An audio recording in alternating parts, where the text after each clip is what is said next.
Halo teman-teman, dalam video ini saya akan mencoba menjelaskan bagaimana cara penggunaan formik dan validasi YAP di React.js.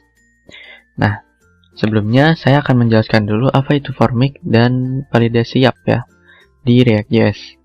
Nah, jadi formik ini adalah sebuah package untuk membantu kita dalam pembuatan form agar lebih mudah. Dan YAP itu untuk membuat sebuah validasi pada form kita.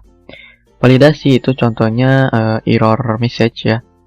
Misalkan kalian ingin login ketika memasukkan input username, dan jika username atau input username itu kosong, maka akan muncul error seperti contohnya wajib diisi gitu ya. Nah, sebelum kalian memulai tutorial ini, alangkah baiknya kalian tahu dulu fundamental dari React.js ya, yang pastinya. Dan kemudian di sini juga saya sudah menyiapkan contoh form yang sederhana ya. Nah, kemudian kita bisa install formiknya di terminal ya. Karena saya sudah install, jadi saya sudah bisa gunakan ya. Untuk install, kalian tinggal mengetikkan npm install formik. Dan untuk YAP juga sama ya, tinggal npm install YAP. Nah, sudah itu kalian bisa import formiknya from formik. Nah, kita import formiknya di sini. Nah, dia sudah terimport seperti ini. Kalian bisa masukkan formiknya seperti ini. Untuk formnya ini, contohnya kita masukkan ke sini. Nah, di dalam antara formik ini ya, dalam tag formik ini, kalian buat kurung kurawal untuk membuat penulisan JavaScript, kemudian arrow function, dan kurawal lagi, atau kurung buka biasa. Lalu kalian paste codingan sebelumnya. Oke, errornya udah aman. Nah, untuk mengambil value dari input ini, kalian harus menginisialisasi terlebih dahulu ya untuk value-nya. Kalian bisa menuliskan di sini propertinya initial value itu sama dengan objek ya. Nah, kalian bisa isi di sini sesuai input ya. Ini karena di sini input contohnya ada email sama password. Kalian bisa masukkan email dengan string kosong dan juga password dan string kosong. Seperti ini ya. Artinya ini kita memasukkan nilai kosong ke dalam input kita ini.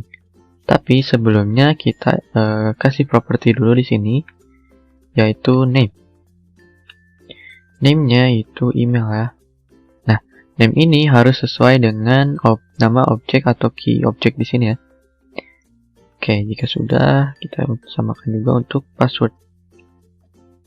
Name, password. Nah, oke. Nah, jika sudah, kita bisa konsol ya di sini,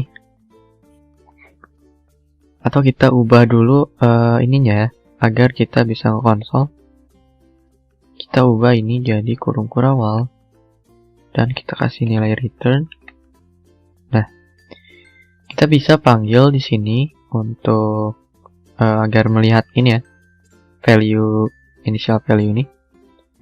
Kalian panggil dari parameter anonymous function ini dengan menggunakan objek. Lalu kita bisa ambil beberapa properti yang disediakan oleh formik ini. Contohnya di sini saya akan mengambil values. Kita konsol ya. .log values. Oke, kita save.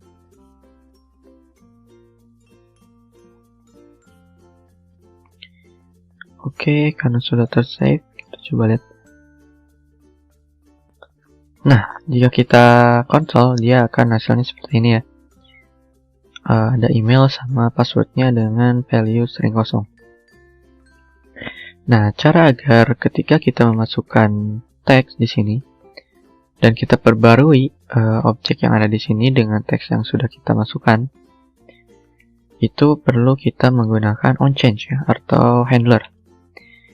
Nah, di dalam Formik itu sudah disediakan handler change, atau untuk ini ya, onChange-nya itu sudah dibuatkan oleh Formik sendiri. Jadi kita tinggal panggil dari sini ya, objek parameter ini. Kemudian kita masukkan ke dalam onChange yang ada di input kita. Kita masukkan change handler. Nah, dia kita save. Nah, maka yang akan terjadi itu adalah perubahan setiap input. Nah, bisa kalian lihat. Ini inputnya selalu terupdate ya. Oke. Ini sudah aman ya. Dan selanjutnya kita masukkan juga ke dalam password ya. Kita masukkan handle change. Oke, kita save. Kita masukkan ASD contohnya. Dan ya, kita sudah dapat value-nya. Nah, untuk submit ya, untuk menambahkan data yang kita masukkan. Nah, ini masih nge-refresh ya. Kita bisa juga manggil di sini handle submit. Nah, ini bisa digunakan di dalam tag form ini ya, karena kita akan mengirimkan sebuah data. Kita panggil property onSubmit, kemudian kita masukkan handle submitnya. Oke, kita save. Kita refresh. Dan selanjutnya ada satu lagi. Kalian tambahkan properti di dalam tag Formik ini, yaitu onSubmit. Oke, kita tambahin anonymous function. Dan kita konsol di sini value saja. Oke. Jika kita konsol log si value sini, maka kita akan dapat data dari kedua input ini ya. Oke, kita lihat. Misalkan ini ya. Kita masukkan password 1234556. Kita login. Oke, karena ini udah berhasil ya. Kita udah dapat datanya. Dan ini halamannya tidak nge-refresh. Nah, ini bisa kita konsumsi untuk backend ya, tentunya. Nah, selanjutnya kita akan menggunakan Yap. Bagaimana cara menggunakannya?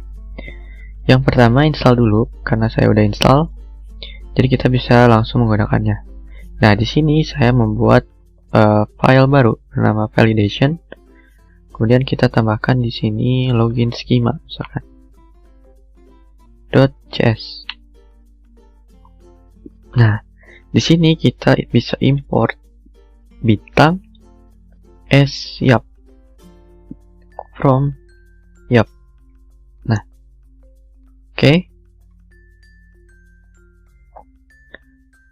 Oke, cara penggunaannya itu kalian bikin di sini variabel bernama misalkan di sini login schema sama dengan kita panggil di sini yap.object ya, dan kita di sini shape. Nah, di sini kita dia meread sebuah objek ya. Kita masukkan di sini email dengan yap. Misalkan di sini required atau string dulu ya. String misalkan .required. Nah, artinya ini dia untuk email dia harus berupa data string ya. Kemudian dia harus diisi atau required. Kita coba ya. Untuk password juga kita samakan saja dulu. Password. Dan jangan lupa di export default. login schema. Oke. Kita bisa import ya ini untuk login schemanya from. Nah, untuk menggunakannya kita bisa masukkan di sini di dalam tag formic ini dengan memasukkan properti validate schema ya, validation schema.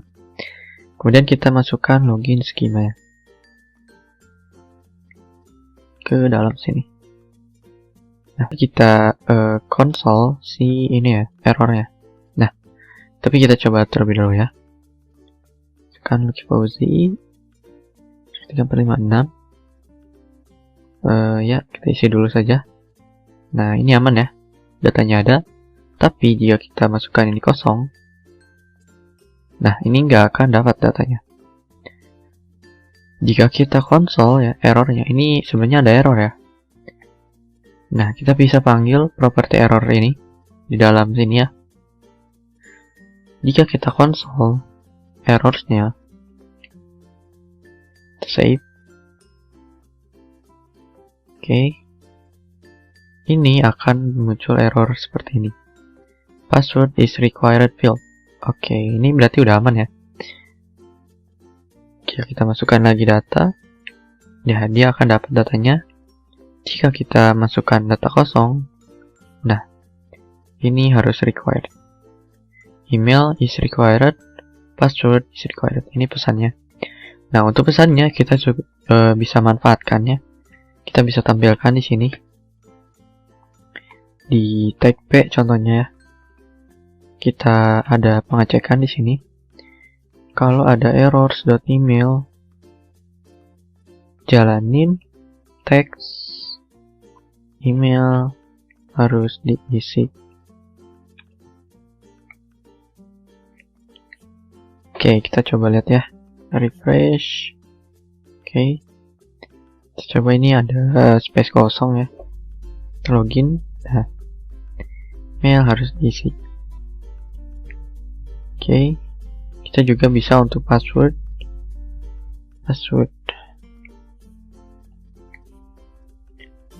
Ini, oke. Coba refresh. Nah, ini agak ini ya. Mungkin kita bungkus dia pakai div. Oke. Kita login, email harus diisi ya. Oke, nyaman ya. Email harus diisi, oke. Kita coba yang ini berarti password ya. Ini untuk styling bisa kalian atur-atur ya. Oke. Coba dengan kosong, oke, mantap. Dan kita coba masukkan contoh lain. Yep, aman ya. Nah, untuk kedepannya kalian bisa juga mengatur validasi lain ya di sini. Contohnya ada yang number, ada juga positif, integer, email juga ini bisa masukkan ya. Untuk selengkapnya atau lebih detailnya kalian bisa lihat ke dokumentasi npm YAP ya. Oke, mungkin itu saja yang bisa saya sampaikan. Mohon maaf bila ada kata-kata yang sulit dipahami. Sekian dari saya. Terima kasih.